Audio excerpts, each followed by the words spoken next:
Pemirsa, rapid test massal digelar Pemkot Surabaya dan Badan Intelijen Negara terhadap ratusan warga jelang berakhirnya PSBB tahap ketiga di Surabaya, Jawa Timur. Kita langsung memantau kondisi rapid test di kawasan Ngagel Rejo. Ada rekan Oki Arisandi yang siap melaporkan di sana. Oki, seperti apa antusiasme warga mengikuti rapid test saat ini?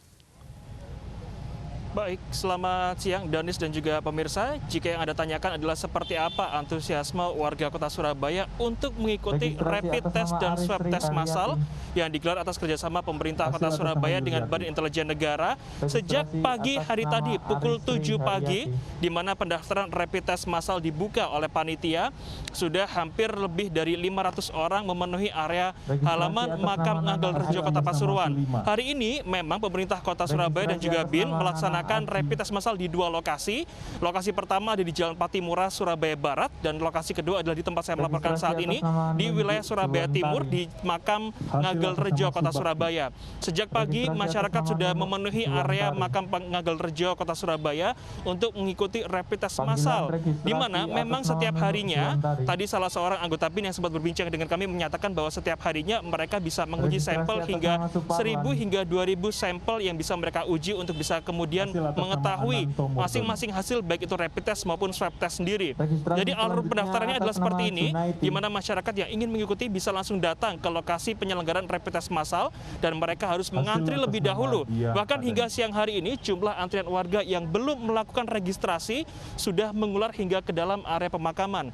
Setelah itu mereka harus menunggu giliran hingga nantinya mereka melakukan registrasi pendaftaran di belakang saya, dan saat mereka sudah mendapatkan kartu identitas nanti yang akan dilakukan tes, mereka tinggal menunggu akan dilakukan rapid test.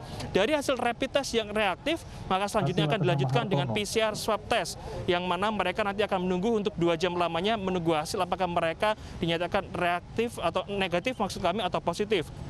Dan hingga saat ini dapat kami informasikan bahwa hingga pukul 11.30 waktu Indonesia bagian Barat sudah ada 480 sampel yang diambil melalui rapid test, di mana dengan hasil 313 rapid non-reaktif dan 70 hasil rapid test dinyatakan reaktif. Dan ke-70 warga ini nanti akan melanjutkan dengan sesi swab test dan menunggu 2 jam lamanya untuk mengetahui hasilnya. Sementara untuk fasilitas yang disediakan BIN dan juga Pemkot Kota Surabaya sendiri, di masing-masing lokasi panitia menyediakan 1 mobil laboratorium biosafety untuk bisa melakukan rapid test maupun swab test dan juga PCR test, dan ditemani oleh 40 orang petugas medis, baik itu mereka yang melakukan pengetesan atau pengecekan dan juga analisa dari masing-masing hasil swab test maupun rapid test. Dan dapat kami informasikan juga kepada Anda pemirsa bahwa rapid test massal dan juga swab test massal ini sendiri akan berlangsung hingga tanggal 15 Juni 2020 mendatang. Dikatakan oleh Wakil Ketua Gugus Tugas Percepatan dan Penanganan COVID-19 di Kota Surabaya, Irfan, mengatakan bahwa setidaknya di Kota Surabaya hingga hari ini ada 34 klaster permukiman dengan jumlah pasien yang cukup banyak, sehingga nantinya hingga tanggal 15 ke depan rapid test massal akan difokuskan ke 34 titik permukiman klaster ini untuk memutus mata rantai penyebaran COVID-19. Itu artinya dengan semakin masifnya jumlah rapid test maupun swab test, maka tidak kaget jika nanti akan semakin banyak jumlah data-data angka yang menunjukkan bahwa semakin banyak pasien positif COVID-19 di wilayah Kota Surabaya terkhusus, yang memang sampai dengan hari ini masih menjadi epicentrum penyumbang terbesar pasien positif COVID-19 di wilayah Jawa Timur. Karena memang sampai dengan hari ini 52% total kasus positif COVID-19 di Jawa Timur disumbangkan oleh Kota Surabaya.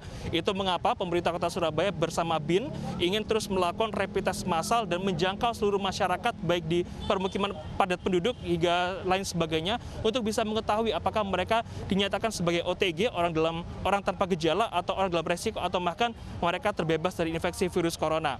Sementara update yang dapat kami sampaikan kepada Anda pemirsa bahwa hingga kemarin tanggal 7 Juni 2020 di Kota Surabaya sendiri ada sebanyak 3.124 orang dinyatakan positif COVID-19, dan juga ada sebanyak 812 orang dinyatakan sembuh dan sebanyak 293 orang dinyatakan meninggal dunia. Sementara hingga kemarin di wilayah Jawa Timur sendiri ada sebanyak 5.940 orang dinyatakan positif COVID-19 dan sebanyak 1.499 orang dinyatakan sembuh dan sebanyak 502 orang dinyatakan meninggal dunia. Dan hari ini, 8 Juni 2020 merupakan hari terakhir di mana Pemprov Jawa Timur melaksanakan PSBB atau pembatasan sosial berskala besar tahap ketiga. Dan rencananya pula bahwa sore hari ini nanti Pemprov Jawa Timur akan mengumumkan apakah PSBB akan dilanjutkan pada tahap keempat atau justru Surabaya Raya akan memasuki masa transisi menuju new normal atau kenormalan baru.